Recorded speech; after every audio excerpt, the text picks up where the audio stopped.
The Speedland GS PGH is unlike any other shoe out there, except for other Speedland shoes, of course. With the BOA Lie-2 fit system, perform fit wrap upper, aggressive outsole, and the ability to add a carbon fiber plate. These are definitely different, but are they different in a good way, and are they worth the hefty price tag? Let's find out. Well, hey, what's up everyone? Welcome back to the channel. If you are new, my name is Steven. First, I wanna let you know that Speedland did send the GS Pisgah here, the PGH, to me to review. They're not gonna see this footage ahead of time. They are not influencing my opinion whatsoever. I pride myself on always giving completely honest reviews, and that is going to be the case here, even if Speedland may not send me another pair of shoes after this. Let's get into it. Well, let's start this off with the stats of the GS PGH. First off, GS just means Grand Sport, PGH stands for Pisgah, and that's for Mount Pisgah, which is in Oregon, and that's kind of the training grounds of Cameron Hanes.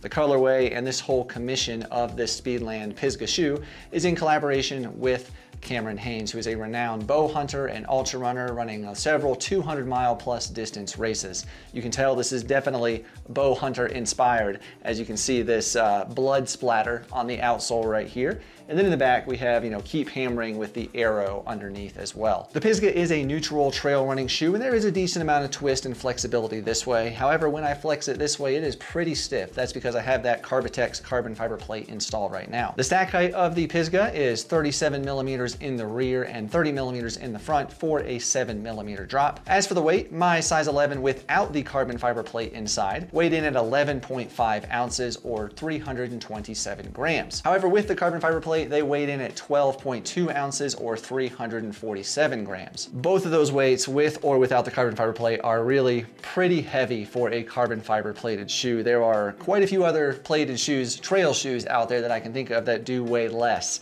So just food for thought. As for the fit of the Pisgah, Speedland says they are true to size. However, it's very important to note that these are unisex in sizing. And I would say that as far as the length is concerned, I would agree that it is true to size.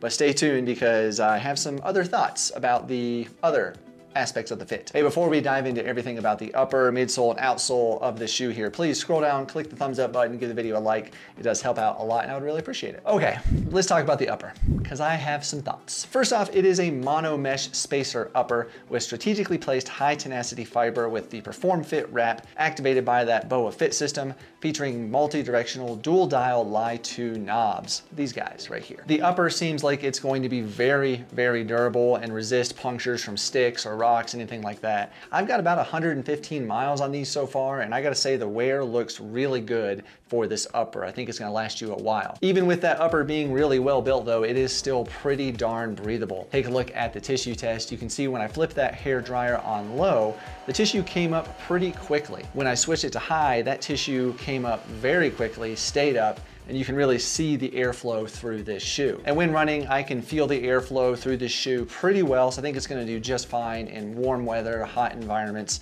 However, I should note that there is an overlay, like a TPU kind of overlay, all the way around the front of this shoe, which does inhibit drainage just a little bit, which we'll talk more about in just a moment. The BOA dual dial Lie-2 fit system works really pretty darn well. These Lie-2 dials are really pretty awesome and different than the standard dials on the BOA fit system.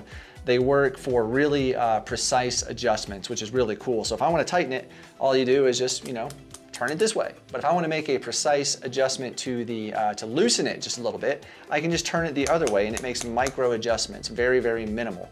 However, if I'm going to take the shoe off, all I got to do, pop it out like that, and then it comes loose very, very quickly. And again, just push it in, twist it, tighten it up, you're good to go. Behind this rearmost dial right here, there is a little bit of padding inside the shoe to kind of protect the top of your foot.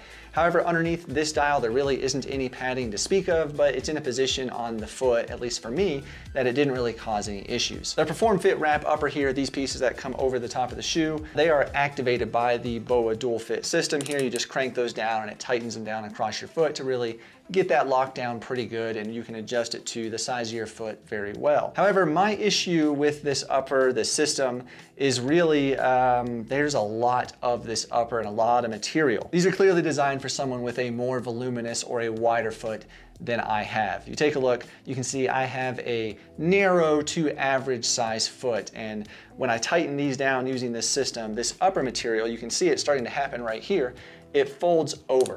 And the more I tighten it to get a nice snug feel of my foot to feel nice and secure over technical trails, this fabric folds over even more. And when it does that, it creates a pressure point on the top of my foot. So this fabric, I feel no pressure points from the actual knobs, nothing there, the laces, it's fine. It's the fabric that is folded over and it pushes into the foot. Now I have tried making that fold go maybe up like it is now, having it go down underneath. I've tried to rearrange it as best I can to get the most comfort, and unfortunately I just can't. It always creates a pressure point on top of my foot after about an hour. I actually wore these for 77 miles of a 100-mile trail race that I ran in October, and this caused a big issue. It actually caused some bruising on the top of my foot, and it was quite painful. If there wasn't so much of this upper material here, I wouldn't have to crank it down so tight to try to get a good lockdown, and this really would not be an issue. Speaking of that lockdown, the toe box is very wide. It is very roomy. I mean, honestly, it feels like an Ultra shoe.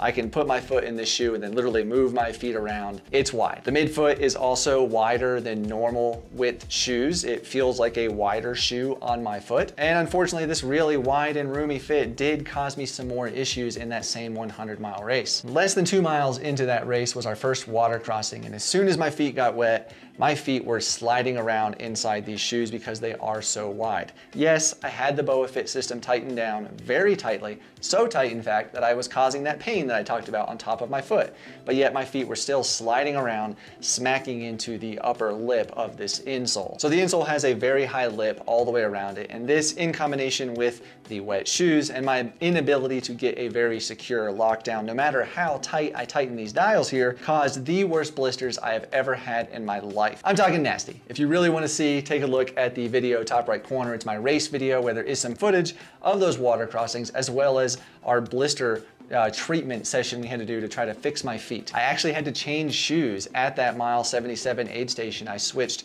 to another pair of shoes because these were causing so many issues. Anyway, they are wide. However, the rear of the shoe here does fit very, very well. There is a good amount of padding in the back, kind of like a little bumper that goes all the way around. It holds the foot pretty securely. I will say it maybe is just a little bit wider than most normal width shoes in the heel collar. However, with that said, I didn't have any heel slippage or issues with the heel sliding up.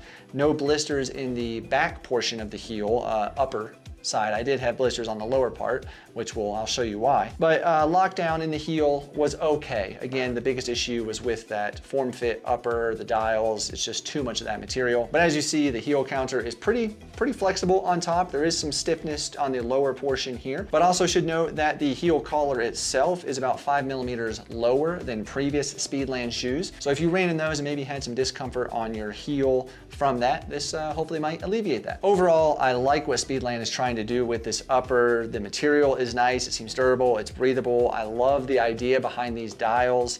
The form fit upper, there's just too much material for my size foot. It's too wide of a platform, creating many issues. Fix those and this would be amazing. And now we get to the midsole of the Pisgahs. It is a 100% beaded HTPU external midsole with a proprietary drop-in insole blend that contains Pebax elastomer that is removable. However, it should be noted that the Pisgah is not compatible with custom insoles. So this removable Pebax insole here is very boat-like shaped with a deep lip all the way around. I'm trying to get it out right now. So this lip here actually caused those blister issues that I mentioned previously. But I did actually cut them just this last week to test them and see if this might fix that issue. So the issue for me was on the outside of my big toe and then the outside rear portion of my heel. So I cut the lip on both of those sections there.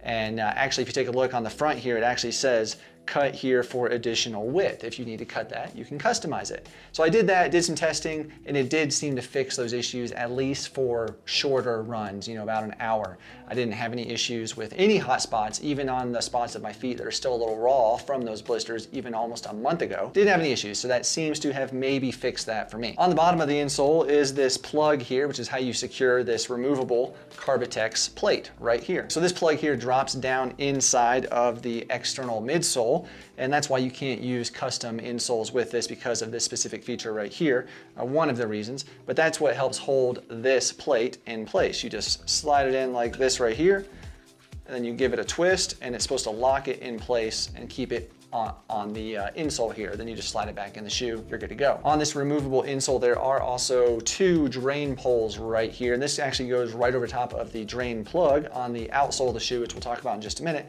to help with those drainage concerns a little bit. However, I gotta say that drainage was okay. I had a lot of water crossings in that race, and drainage could have been a little bit better. They could have dried a little bit better. The 100% beaded HTPU external midsole here feels really nice when running. It feels bouncy, it feels cushioned and responsive, even without that carbon fiber plate installed. However, if you want a bit more firmness underfoot and a bit more responsiveness, you can then install that Carbitex plate and get a little bit more snap out of your ride. Me personally, I really enjoy having the versatility of that removable plate. I really like the cushioned feel and the bounciness without the plate. I think it just feels really good running. And it makes me feel a little bit more stable on technical trails. Now, if I want to run maybe some gravel roads, do a little bit of speed work on some pretty easy, gentle, or buffed out trails, I'll throw that plate in there and get a little bit more snap, and it feels really nice underfoot as well. But to me, it definitely feels more cushioned without the plate installed. The Pisgah is a very wide platform. I mean, if you look at it, it is just, it's a boat. It's a very wide shoe. It did feel pretty stable over technical trails without the plate. I actually did not test this on technical trails with the plate because I've had issues with plated shoes on technical trails before, and so I just kind of left that out. It's not for me. So over the 77 miles or about 18 hours that I used these during the No Business 100, my feet felt very comfortable as far as the cushioning is concerned. That midsole and insole combo here just feels really nice, and I think it's a fantastic platform for a 100-mile distance or even longer. The outsole of the Pisgah is a Michelin Fiberlight outsole with 4.5mm lugs. As you can see, those lugs are spaced out and a different design than a lot of trail shoes. There really isn't a lot of exposed midsole. I mean, there's a little bit here and there, but there's a good amount of rubber, and I never really felt any rocks poking up through the outsole or into my feet. Part of that could be because of that really high stack height. As for the grip, they were really pretty darn good. On dry, buffed out, loose, gravelly trails, I mean, they're exceptional. On the wet, leaf-covered trails back in Tennessee during the No Business 100, they also did really well. On wet rocks and a couple of those creek crossings, they were a little bit slippery, but most shoes are gonna be. I will say though, they do not feel as grippy as say a Vibram outsole, but overall they felt really good. Another cool thing about the outsole here is this little spot right here. It says cut for drainage. This is the drain plug. I've already cut it, but this is right underneath of those drainage holes in the insole as well. It's supposed to really improve the drainage. There were several water crossings at the race that I did in October. Several deep creek crossings, and I feel drainage could have been a little bit better, honestly. I don't know if these overlays inhibited some of that drainage as well, but overall it was okay. As for the durability of this outsole though, I think it's gonna wear pretty darn well. I've got 115 miles in these, and I'm really not seeing any wear. Granted, my runs have been all on trail. I really don't have any pavement miles in these, but there have been some rocky terrain that I've run on as well, and they look really, really good. So I think this outsole is gonna last for quite a while. As for the price of the Speedland GS PGH, they come in at $275 US, and an additional $35 if you want those removable Carbitex plates. That comes in at $310 for a carbon fiber plated trail running shoe. That is a ridiculous amount of money to me. Being perfectly honest with you guys, I do not feel that these are worth $310, let alone the $275. I don't really feel they're worth that either. There are just so many great maximally cushioned trail shoes, even with a plate, for far less money. That's a lot of money. The bottom line of the Pisgahs is yes, they are different. However, I'm not sold that that is a good thing. I do like what Speedland is trying to do. I really, really do. They're thinking outside of the box. I love the BOA fit system. It's just awesome, the adjustability. I wish more trail shoes had those. This midsole insole combo is so comfortable and cushioned, responsive, the bouncy feeling.